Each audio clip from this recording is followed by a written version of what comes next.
गीता के श्लोक में ये जो मार्गशीर्ष नाम का महीना है, इसी को अगहन कहते हैं। तो इस माह में गीता में भगवान कहते हैं कि मैं अगर महीना में मेरी गणना करोगे अर्जुन, तो मैं महीनों में मार्गशीर्ष माह हूं। मासानां मार्गशीर्षोऽस्मि और वृक्षाणां कल्पवृक्ष, वृक्षों में कल्प वृक्ष तो वासुदेव का जो पेड़ है पीपल, वो सर्वमान्य है और सर्वपूज्य भी है। तो इस प्रकार से मार्गशीर्ष शुक्ल पक्ष की एकादशी को गीता भगवती महाभारत के उस युद्ध में कुरुक्षेत्र में, अब गीता के प्रारंभ को आप देखें, धर्म क्षेत्रे कुरुक्षेत्रे समवेतायुयुत्सवाः मामकाः पांडवाश्चैव किम कुर्वत संजय। संजय किम अकुर्वत। संजय को संबोधित करते हुए भगवान श्री कृष्ण ने युद्ध स्थल में, उपदेश कहाँ हो रहा है? महाभारत के युद्ध स्थल में। किसके बीच संवाद हो रहा है? अर्जुन और भगवान श्री कृष्ण के प्रति। तो अर्जुन निमित्तीकृत्य, अर्जुन नाम जीवात्मा और श्री कृष्ण नाम परमात्मा। परमात्मा संबोधित कर रहे हैं एक जीवात्मा अर्जुन को।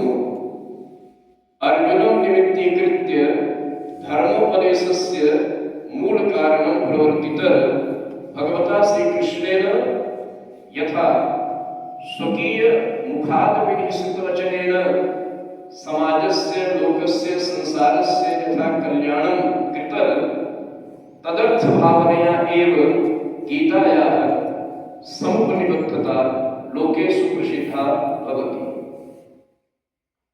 गीता यदि आपको पढ़ना हो तो वर्तमान समय में गीता प्रेस गोरख के द्वारा संपादित प्रवर्तित जो गीता की पुस्तक है, गीता सुगीता कर्तव्या किम अन्यैः शास्त्र विस्तरैः। गीता को जिसने पढ़ लिया तो गीता गंगोदक स्नानम पुनर्जन्म न विद्यते। तो गीता के गंगा जल में जिसने एक बार भी स्नान कर लिया, उसका फिर पुनर्जन्म नहीं होगा, उसकी मुक्ति ही मुक्ति है।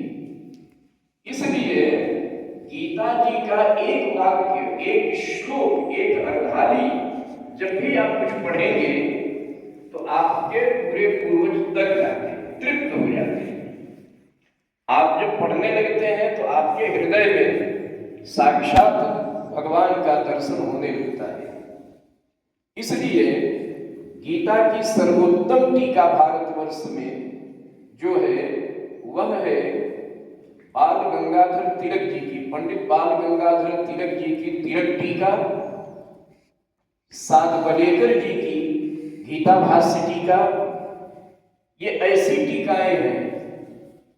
साधन सुधा संजीवनी स्वामी राम सुखदास जी की वर्तमान समय की एक टीका है। हरिद्वार के बहुत अच्छे संत हुए, बड़े अच्छे साधक संत, उन्होंने गीता के एक एक पदों का विवेचन किया है, अन्वय किया है, व्याख्या किया है, पद पदार्थ का विवेचन किया है। तो इस प्रकार से गीता का उद्भव और गीता मनुष्य के मृत्यु लोक में वो आए, और जिनके कारण कैसा भी मरणांतक समय में भी यदि कोई मनुष्य मृत्यु का समय हो तो उसके हाथ में गीता की पुस्तक और गीता के श्लोकों का वाचन होता है।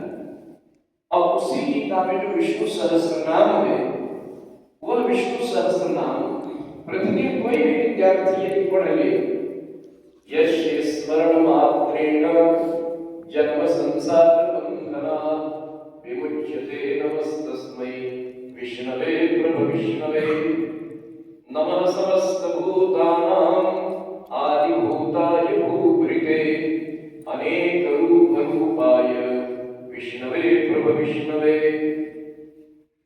कहने का आशय यह है कि गीता के प्रत्येक श्लोकों में भगवान का संस्मरण ही और अर्जुन और भगवान श्री कृष्ण का जो संवाद है, यह संवाद मानव कल्याण के लिए है।